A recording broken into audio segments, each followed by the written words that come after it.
why you should prioritize rest. And there were times when we used to work on machines and we used to say after like 7 to 8 hours, okay, let's give them rest. And in the event, even the workers who were working on those machines used to take rest. And now in the digital world, we are working on computers, the machines that don't need rest at all. And somehow we are also, queued up in the same way, change our lives in the same way that we don't take rest. Many a times, you know, the spouse would actually prioritize his work over being with the loved one or with the better half, saying that he's working hard for her. But let me ask you, do you prioritize just being with her, or you want to be with her, let's say, on a yacht? And in the event of achieving that goal, you are missing those precious moments of your life. And I would ask you, raise your hand if you've ever felt guilty about taking a nap and keeping it up. If you've ever bragged about how little sleep you got last night, and raise both hands if you've ever said, I'll rest when I'm dead, while your eye twitches from exhaustion. Thank you. Thank you for acknowledging it. So, welcome to the Hustle Culture Recovery Meeting. So, today we are going to talk about something revolutionary in a grind never stops world. Why rest is not a reward, it's a requirement. And here's the truth that might blow your mind: your phone gets more rest than you do.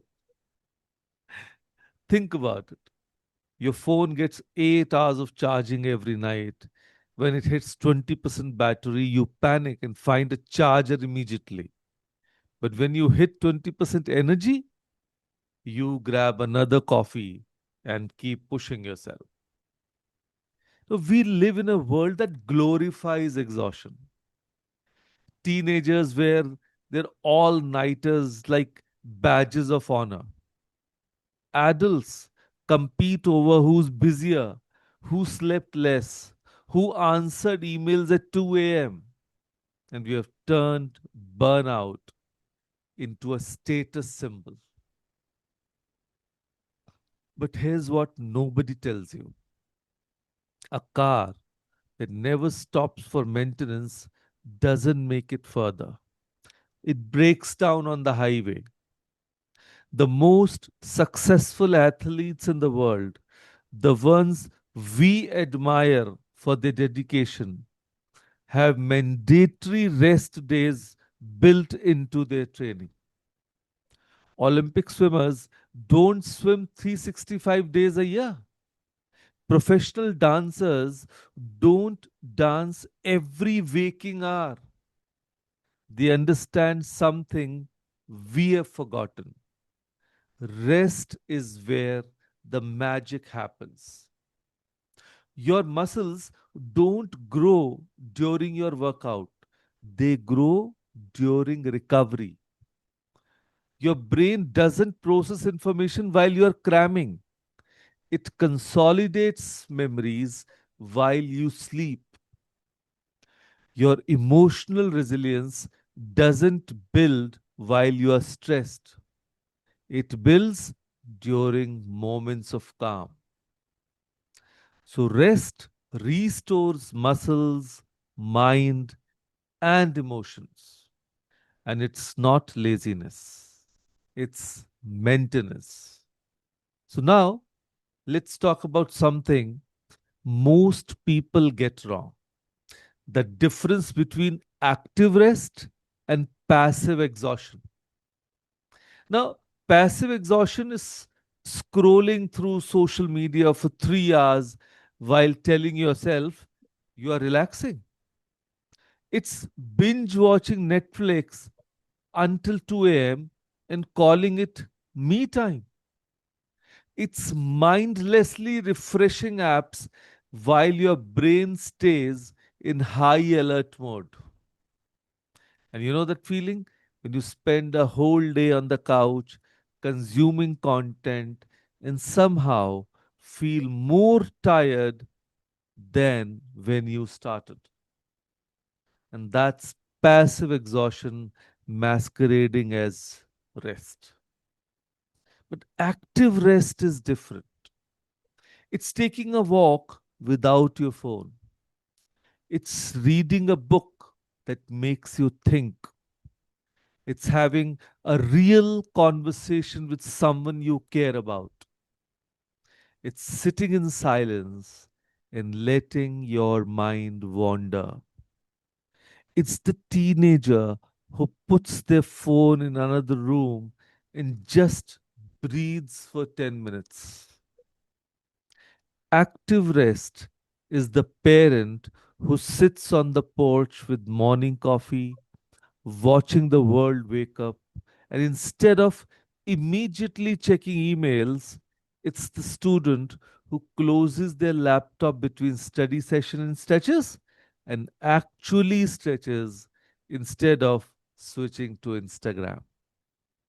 So here's the kicker: active rest actually gives you your energy back, and passive exhaustion just drains you, but of course, in a different way. So your brain craves novelty, but it also craves nothing. In a hyper connected world, giving your mind permission to be bored is like giving it permission to be creative again.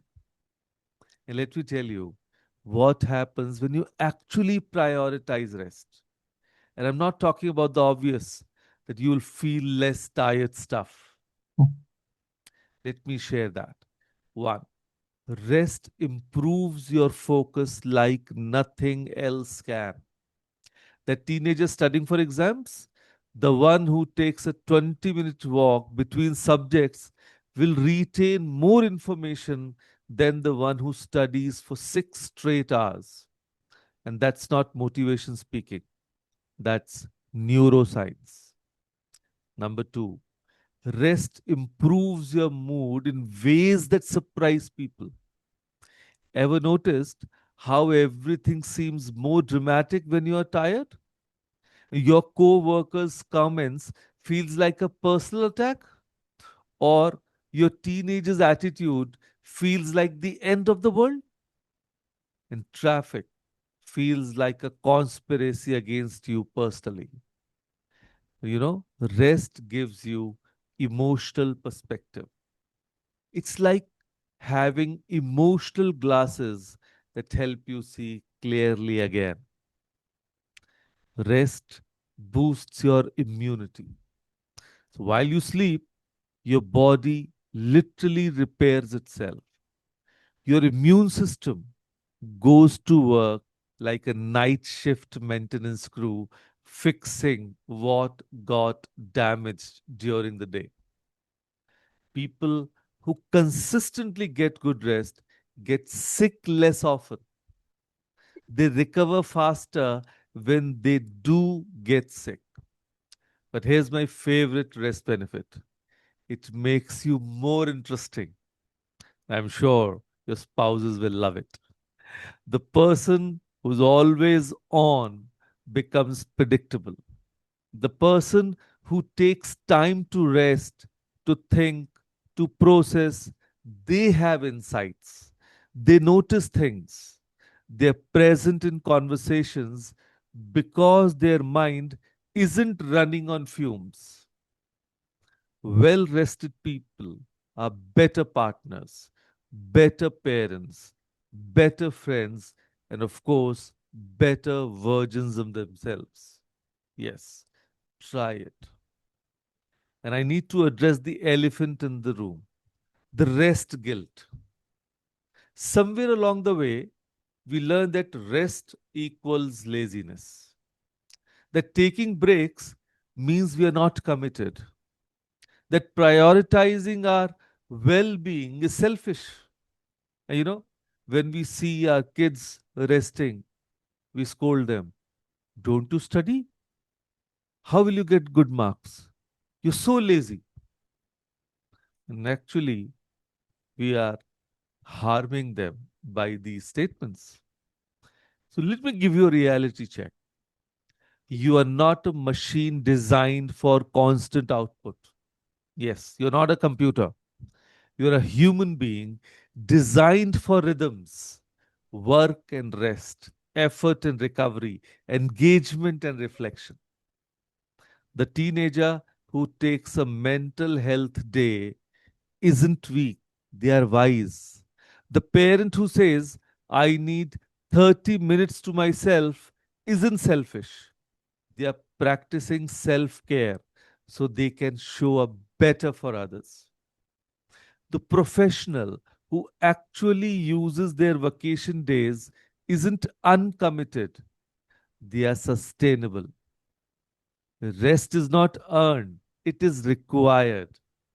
You don't have to justify it, deserve it, or apologize for it. Right now, I want you to ask yourself two questions. One, what does rest look like for me? Yes, I repeat, what does rest look like for me? Not what Instagram tells you it should look like, not what your friend does, what actually restores you. Maybe it's a hot bath with no agenda. Maybe it's gardening. Maybe it's drawing, even if you're not good at it.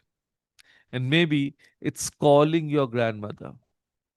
Maybe it's sitting in your car for 5 minutes before going into the house, just breathing. And number two, what do I need to pause? Once again, what do I need to pause? What in your life is running on autopilot that needs a conscious break? The constant news checking, the saying yes to everything, the mental commentary that never stops. And here's your assignment: take a 15-minute rest break today.